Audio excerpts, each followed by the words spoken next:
एक शब्द है जो हमें कभी कभी या कहो कई बार सुनाई देता है, स्वार्थ। वो व्यक्ति स्वार्थी है, उसने स्वार्थ में आके ये बुरा कर्म कर दिया, आदि इत्यादि। देखा जाए तो संसार स्वार्थ को पाप का मूल मानने लगा, परंतु क्या स्वार्थ सच में बुरा है? नहीं।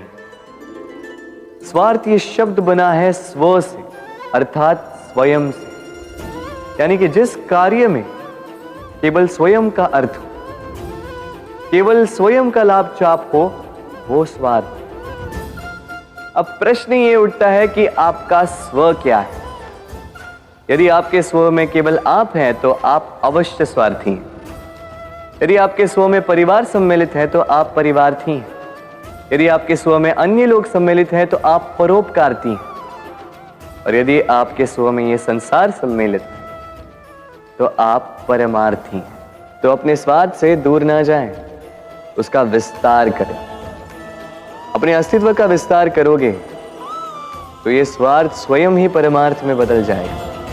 आप इस संसार में ऐसे कई लोगों को जानते होंगे जिन्हें आप स्वार्थी मानते हैं, जो आवश्यकता पड़ने पर ही आपको स्मरण करते हैं, किंतु जैसे ही उनके आपके सहायता की आवश्यकता पड़ती है, हाथ जोड़कर आपके सामने सज्ज रहते। बड़ा क्रोध आता है ना इन पर, मन खिन्न हो जाता, मन से ये स्वर निकलता है कि इस व्यक्ति की सहायता ना करें। ऐसा कभी मत कीजिए।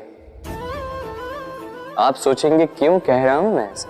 स्मरण रखिएगा, दीपक का स्मरण व्यक्ति केवल तभी करता है जब अंधकार गहरा हो जाता है।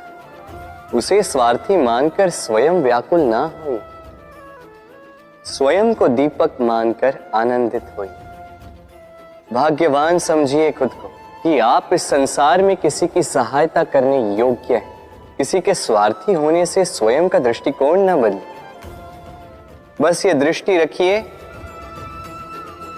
स्वयं के परमार्थ पर। मन प्रसन्न होकर बोले,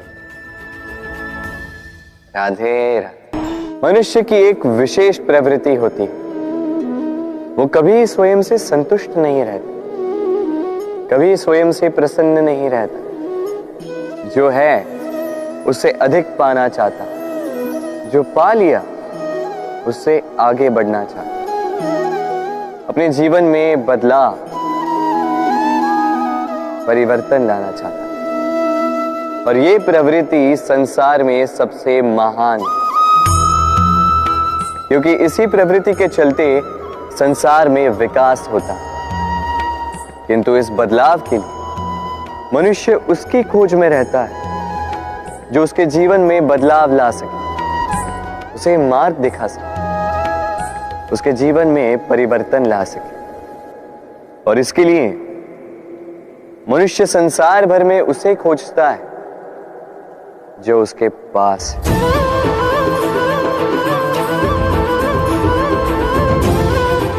बताइए कौन? यदि कोई आपका जीवन बदल सकता है तो दर्पण देखिए। वो आप स्वयं है जो आपका जीवन बदल सकते हैं। वो आप स्वयं है जो स्वयं को मार्ग दिखा सकते हैं, जीवन में बदलाव ला सकते हैं, परिवर्तन ला सकते हैं। इसलिए पहचानिए अपनी भीतर की शक्ति को और विश्वास कीजिए, इस संसार में आपसे अधिक शक्तिशाली और कोई नहीं। जीवन बदल जाएगा। और अंधविश्वास का नहीं, आत्मविश्वास का हाथ थामिए, आपकी समस्याएं स्वतः दूर हो जाएंगी। मन बड़ी ही विचित्र कृति है। ये मन शरीर के किस अंग में बसता है कोई नहीं जानता, किंतु संपूर्ण शरीर इस मन की इच्छा साकार करने के लिए प्रयास करता रहता है। अब यदि मन कुछ खाने का करे तो व्यक्ति उसकी वनो उपवनों की इच्छा साकार करने का माध्यम ढूंढता रहता है। अब यदि मन किसी को शत्रु समझ ले तो व्यक्ति उसे नष्ट करने का हर संभव प्रयास करता है। अब यदि मन किसी से प्रेम करे तो उसकी प्रसन्नता के लिए हर सीमा लांघने के लिए सज्ज रहता है। परंतु जीवन सुखद हो इसके लिए आवश्यक है कि मन खाली हो। इस बांसुरी की भांति भीतर कुछ भी नहीं, न राग है न द्वेष, तब भी तार छेड़ने पर स्वर निकलता है।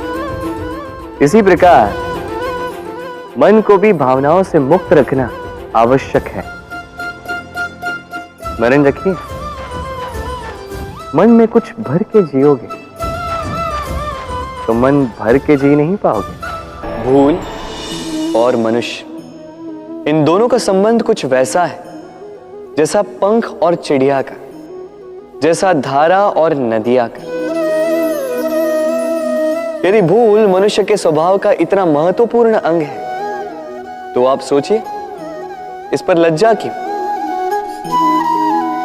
इस पर लज्जा करना ठीक है ही नहीं। वैसे देखा जाए तो भूल हमें स्वयं को और श्रेष्ठ बनाने का अवसर देती है, पहले से अच्छा प्रदर्शन करने की प्रेरणा देती है।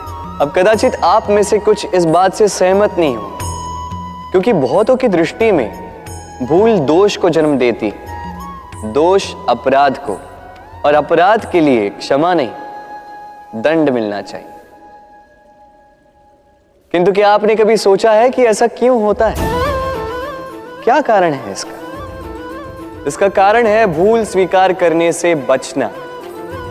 यदि आप कोई भूल करोगे और उसे स्वीकारोगे नहीं तो वो भूल दोष में बदल जाएगी और वो दोष अपराध।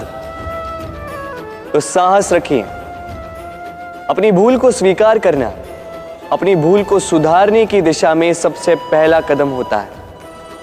और स्मरण रखिएगा, यदि कुछ अपराध है तो वो है समय पे अपनी भूल ना स्वीकार।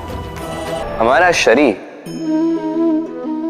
प्रकृति की सर्वोत्तम रचना है। जो अंग, जो तत्व हमें मिले, उन सब का अपना अपना एक संदेश है। दो आंखें दी हैं देखने के लिए, दो कान दिए हैं सुनने के लिए, नथुने भी दो हाथ दिए हैं दोहरा परिश्रम करने के लिए, किंतु जीव केवल एक। उस पर भी नुकीले बलिष्ठ दांत दिए हैं उनकी रक्षा के लिए। कभी सोचा है क्यों?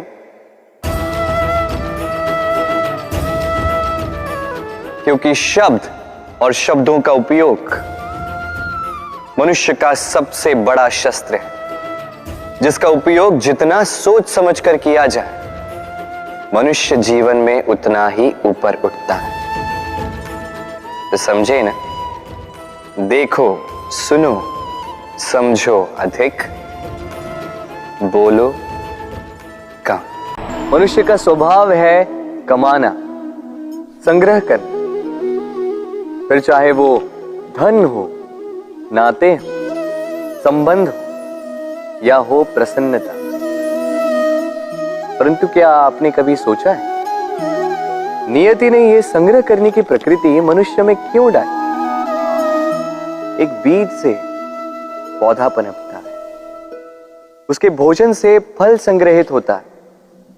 क्यों? इसलिए ताकि वृक्ष उसे स्वयं खा सके? नहीं, बल्कि इसलिए ताकि वो भूखे जीवों में बांट सके। अब आप पूछेंगे कि इसमें वृक्ष का क्या लाभ? लाभ है, क्योंकि जो बांटता है वो मिटता नहीं।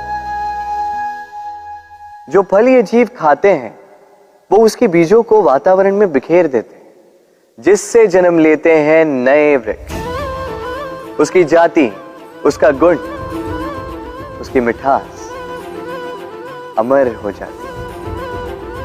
इसलिए स्मरण रखिएगा, अमीर होने के लिए एक एक क्षण संग्रह करना पड़ता है, किंतु अमर बनने के लिए एक एक कण बांटना पड़ता है। कभी बरगद के वृक्ष को देखा है? कितना विशाल होता है। कभी कभी भय लगता है कि इन भारी डालों का बोझ ये तना सह भी पाएगा या नहीं।